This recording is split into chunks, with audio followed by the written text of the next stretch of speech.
नमस्कार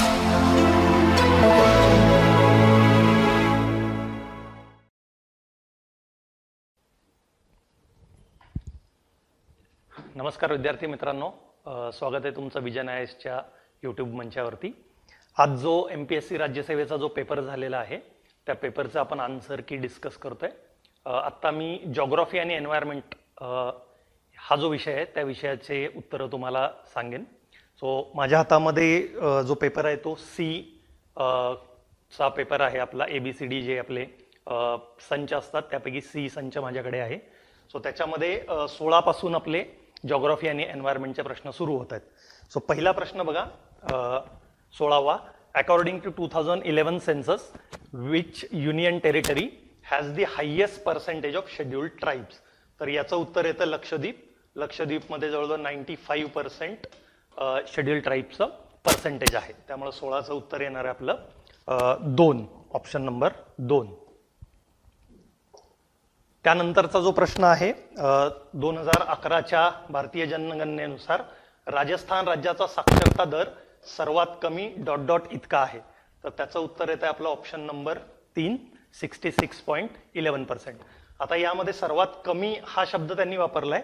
ऍक्च्युली सर्वात कमी बिहारचा असला पाहिजे, परंतु त्यांनी पर्टिक्युलर राजस्थान हा उल्लेख केल्यामुळे उत्तर येणार आहे पर्याय number 3, 66.11.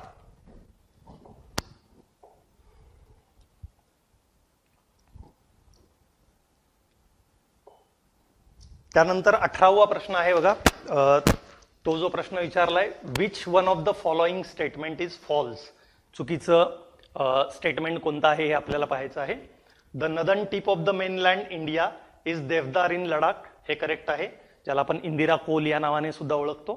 The southern tip of mainland India is Kanyakumari in Tamil Nadu. हे सुद्धा करेक्ट आहे. The eastern tip of mainland India is Kibithu. Kibithu correct आहे. इन आसाम हे चुकीचं आहे. ऍक्च्युली किबिथू हे जे आहे अरुणाचल प्रदेशमध्ये आहे. त्यामुळे 3rd रॉंग आहे. The western tip of mainland India is ग्वारमाथा, गुजरात. सो याचं उत्तर येणार आहे पर्याय नंबर 3, कारण आपल्याला फॉल्स स्टेटमेंट विचारलेलं आहे.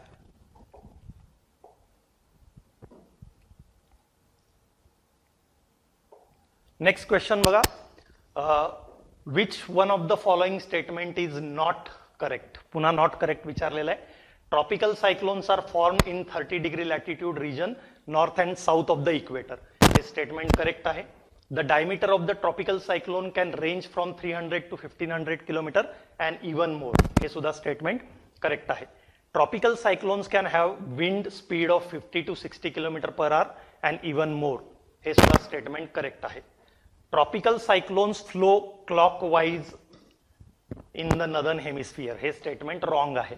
ट्रॉपिकल सायक्लोन जे आहेत ते नदर्न हेमिस्फियर मध्ये अँटी क्लॉकवाईज फिरतात. सो आपलं उत्तर येणार आहे पर्याय नंबर 3, ओनली डी, कारण आपल्याला इनकरेक्ट स्टेटमेंट विचारलेलं आहे.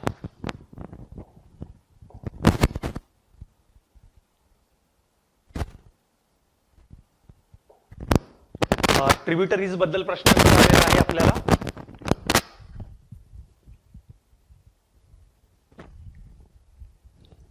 ट्रिब्युटरीज बद्दल प्रश्न विचारलेला आहे आपल्याला. Which of the following rivers are the tributaries of Sindhu river. आता याच्यामध्ये बघा, इलिमिनेशन मेथडनी जर तुम्ही सोडवलेला असेल तर इझी जाणार आहे प्रश्न. यामध्ये कोसी बघा, कोसी जी आहे ती सिंधूची ट्रिब्युटरी नाही आहे. गंडक, कोसी, पुन्हा इथे कोसी आलेलं आहे. सो ए आणि बी आपले ऑप्शन कट होणार आहेत. जर ए आणि बी माझे ऑप्शन कट होत आहेत तर माझ्याकडे फक्त एकच पर्याय राहतो, सी अँड डी. सो इथे बघू शकता सतलज, बियास, रावी, चिनाब पंजाब मधल्या ज्या रिव्हर्स आहेत त्या सिंधूच्या उपनदी आहेत. काबुल, कुर्रम, स्वात आणि झेलम या सुद्धा सिंधू नदीच्या उपनद्या आहेत.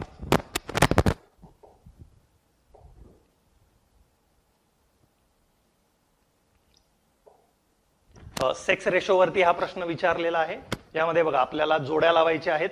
केरळ सगळ्यात हायेस्ट सेक्स रेशो आहे. सो केरळमध्ये आहे 1084.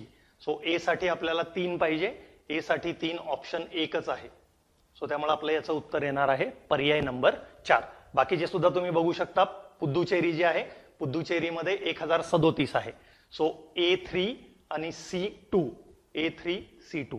सो पर्याय नंबर 4 हे आपलं उत्तर असणार आहे.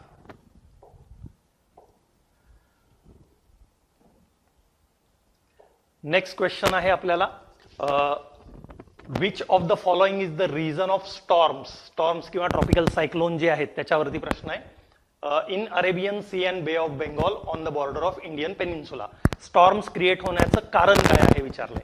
Due to decrease in temperature हे रॉंग आहे. Due to increase in temperature and decrease in air pressure हे याचं उत्तर असणार आहे. Increase in temperature and pressure दोन्ही नाही येणार. Decrease in temperature and air pressure हे सुद्धा उत्तर येणार नाहीये. सो याचं उत्तर येणार आहे पर्याय नंबर 2. नेक्स्ट क्वेश्चन बघा. Kalsubai is the highest mountain peak in Maharashtra located in which of the following mountain ranges. So Kalsubai कोणत्या रेंजमध्ये आहे? कळसुबाई सह्याद्री या रेंजमध्ये आहे.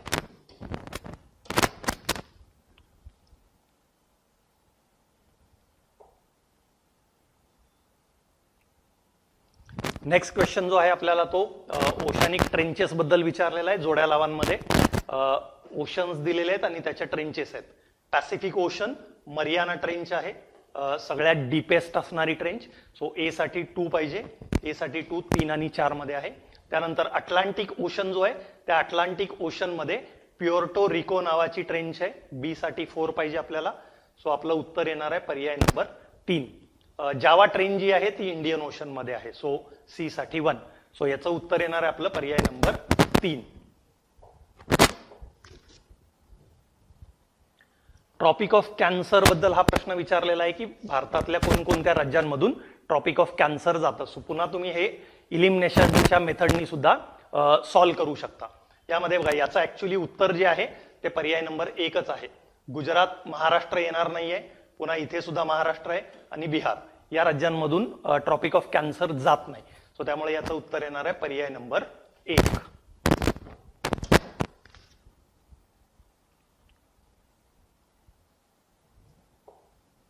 बायोस्फियर रिझर्व्ह आणि ते बायोस्फियर रिझर्व्ह कधी स्थापन केलं गेलं याच्या जोड्या लावा विचारले आहेत. आता आपल्याला हे तर सगळं पाठ असणं अपेक्षित नाहीये, परंतु आपल्याला फर्स्ट कोणतं हे जरी माहिती असेल तर याचं उत्तर काढता येईल. भारतामध्ये सगळ्यात अगोदर निलगिरी बायोस्फियर रिझर्व्ह स्थापन करण्यात आलं होतं 1986 साली.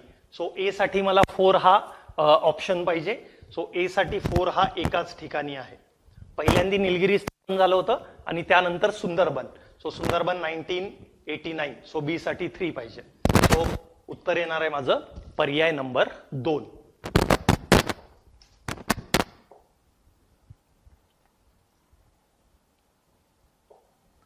नद्या आणि त्यांचा संगम कुठे होतो याच्यावरती प्रश्न विचारलेला आहे. रिव्हर कॉन्फ्लुएन्स हे ठिकाणं दिलेली आहेत आणि रिव्हर्स आपल्याला दिलेले आहेत. पुन्हा इथे आपण इलिमिनेशननी जाऊ शकतो. माहुली जी आहे संगम माहुली असं म्हटलं जातं ते साताऱ्यामध्ये आहे. सो साताऱ्यामधून जाणाऱ्या तापी नाहीये, भीमा नाहीये. सो माहुलीसाठी आपलं उत्तर येणार आहे कृष्णा अँड वेन्ना. माहुली या ठिकाणी कृष्णा आणि वेन्ना या नद्यांचा संगम होतो. सो सी साठी मला ऑप्शन 4 पाहिजे. सी साठी 4 असणारा एकच पर्याय आहे. त्यामुळे माझं उत्तर येईल पर्याय नंबर 2. आता बघा तुळापूरच्या ठिकाणी भीमा आणि इंद्रायणी यांचा संगम आहे. सो डी साठी 3 पाहिजे. सो इथे बघा डी साठी 3 असणारा सुद्धा ऑप्शन एकच आहे.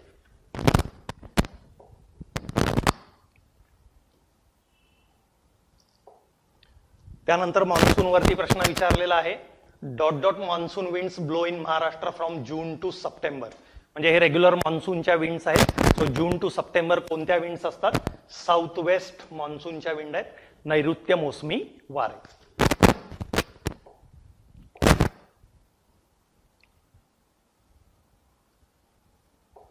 ट्रोपोस्फियर बद्दल हा प्रश्न विचारलेला आहे. कन्सिडर द फॉलोइंग स्टेटमेंट्स आणि याच्यामध्ये आपल्याला कोणतं करेक्ट आहे कोणतं इनकरेक्ट आहे विचारलेलं आहे. The temperature of the troposphere generally decreases with increasing altitude. हे करेक्ट आहे स्टेटमेंट.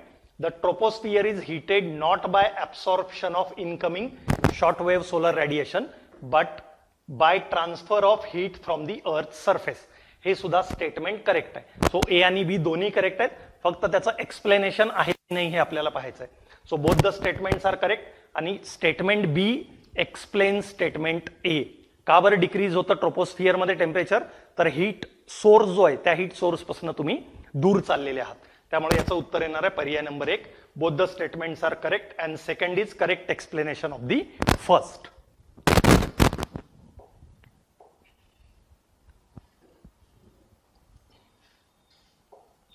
रॉक्स वरती प्रश्न विचारलेला आहे आपल्याला. Which of the following rock types is a hydrous rock form by chemical processes. Chemical प्रोसेसनी फॉर्म होणारा हायड्रस रॉक कोणता आहे? आता याच्यामध्ये बघा, ग्रेनाइट जो आहे तो इग्नियस रॉक आहे, प्युमिस जो आहे तो सुद्धा इग्नियस रॉक आहे. सेडिमेंटरी रॉक जिप्सम आणि शेल आहेत. शेल जो आहे तो कॉम्पॅक्शन मुळे तयार होतो, त्यामुळे तो हायड्रस रॉक नाहीये. सो हायड्रस रॉक कोणता आहे? जिप्सम. जिप्सम हा यातला हायड्रस सेडिमेंटरी रॉक आहे.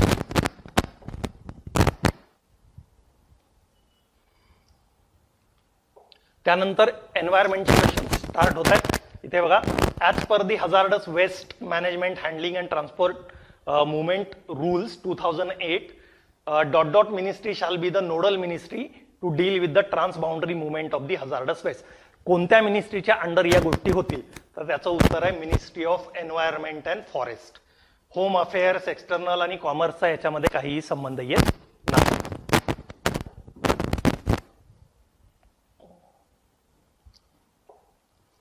जोड्या लावामध्ये आपल्याला हा प्रश्न विचारलाय, पोलिटंट आणि त्या पोलिटंटचा इफेक्ट काय आहे. एनसीआरटी बेस्ड प्रश्न आहे. 11च्या एनसीआरटी मधला हा प्रश्न विचारलेला आहे. फॉस्फेट फर्टिलायझर्स इन वॉटर, याच्यामुळे काय होतं? तर याच्यामुळे युट्रॉफिकेशन होतं. सो ए साठी मला 4 पाहिजे. ए साठी 4 असणारा ऑप्शन एकच आहे. अदरवाईज तुम्ही इतर गोष्टींवरूनही बघू शकता. ऍसिड रेन, ऍसिड रेनशी रिलेटेड काय आहे? Nitrogen oxide. नायट्रोजन ऑक्साईडमुळे ऍसिड रेन होत असतो. सो डी साठी सुद्धा मला 2 पाहिजे. डी साठी 2 असणारा सुद्धा एकच ऑप्शन येतो.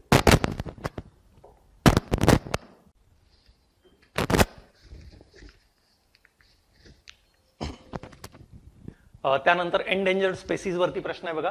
Which of the following animal is not declared as critically endangered species of reptile and ॲम्फिबियन. आता याच्यामध्ये बघा, हे सगळेच्या सगळे स्पेसीज जे आहेत ते क्रिटिकली एंडेंजर्ड आहेत, परंतु त्यात स्पेसिफिकली रेप्टाईल आणि ॲम्फिबियन बद्दल विचारलंय. तर घरियल म्हणजे मगर आहे, तर घरियल रेप्टाईल मध्ये येतं. बेंगॉल फ्लोरिकन जे आहे ते बेंगॉल फ्लोरिकन जो आहे तो ऍक्च्युली पक्षी आहे, त्यामुळं आपलं उत्तर येणार आहे बेंगॉल फ्लोरिकन, कारण आपल्याला विचारलंय रेप्टाईल अँड ॲम्फिबियन. त्यानंतर बघा, टेरापाईन हा सुद्धा रेप्टाईल मध्ये येतो आणि टर्टल हा सुद्धा रेप्टाईल मध्ये येतो. सो हे जे 3 आहेत हे आपल्या उत्तरामध्ये येतात, endangered species of reptile and ॲम्फिबियन. परंतु नसलेला कोण आहे? तर बेंगॉल फ्लोरिकन हा ऍक्च्युली बर्ड आहे, त्यामुळे याचं उत्तर येणार आहे पर्याय नंबर 2.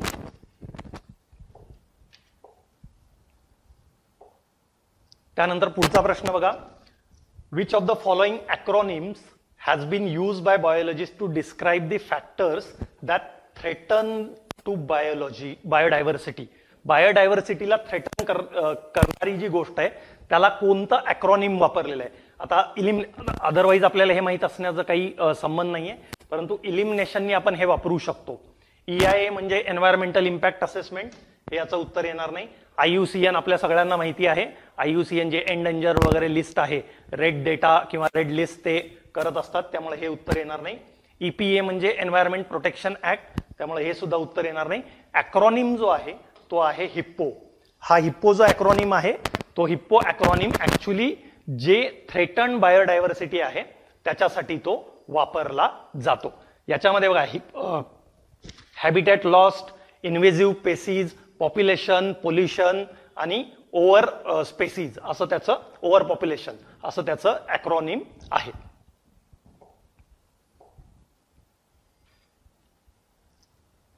त्यानंतर नेक्स्ट क्वेश्चन बघा. रिन्युएबल एनर्जीचा सोर्स कोणता आहे विचारलाय. कोल हा काही रिन्युएबल एनर्जी नाहीये, पेट्रोलियम नाहीये, नॅचरल गॅस सुद्धा नाहीये. सो रिन्युएबल एनर्जीचा सोर्स कोणता आहे? तर जिओथर्मल एनर्जी हा रिन्युएबल एनर्जीचा सोर्स आहे, त्यामुळे याचं उत्तर येईल पर्याय नंबर 4. सो इथे जॉग्राफी आणि एन्व्हायरमेंटचे आपले प्रश्न संपलेले आहेत. धन्यवाद.